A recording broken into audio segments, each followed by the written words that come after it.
You know who this is, and you know I don't like getting into politics too much, because when I do, I really get pissed off. Well, I was reading the paper about our wonderful Premier, Christy Clark,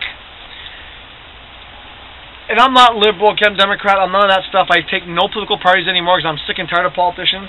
But I was reading about her wonderful plan to bail out our wonderful BC budget and our deficit and everything else. She actually thinks that by increasing the international student population by 50%, that it's going to solve so many problems in BC and help our economy. Hello, yes, that's dark, folks. That's exactly what's going to happen. It's not going to work. The lights are going to come off on this kind of idea. Because if you honestly think that just bringing in 50% more students, most of them she's saying are from China, is going to save our economy and create all these jobs, wow, her lights turn off a lot, don't they? That's not how you save an economy. You cannot rely on other countries to bail you out by sending people here to study. Because frankly, it doesn't work. It's like saying, oh, we can't get rid of the HST because it's going to ruin our economy. We're still here, aren't we? You want to get our economy? Tell you what, get rid of free trade.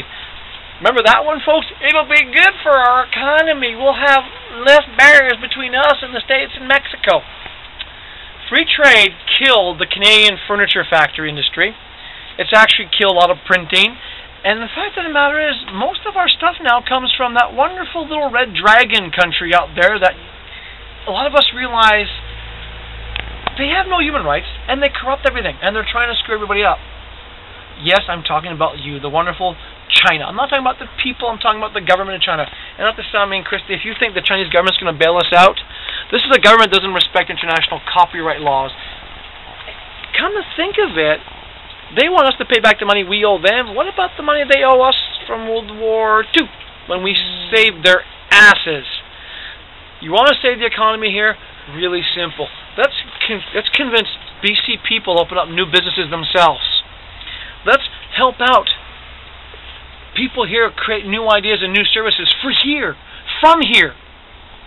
Because if you rely so much on other countries to bail you out, all they have to do is say, okay, we don't want no more, goodbye. And what's going to happen to all those wonderful jobs you're going to create? Boom! Face it, people. You want to create Canadian jobs? Then buy Canadian. Go to Canadian companies. Support Canadian people. Why are you following my hands? It's nerve-wracking, camera person. Yay! Okay? But if you really want to save the economy in Canada, quit relying on other people. Count on yourself. Get yourself going. Because frankly, we have so much stuff here that we could come up with new businesses, new ideas, new companies.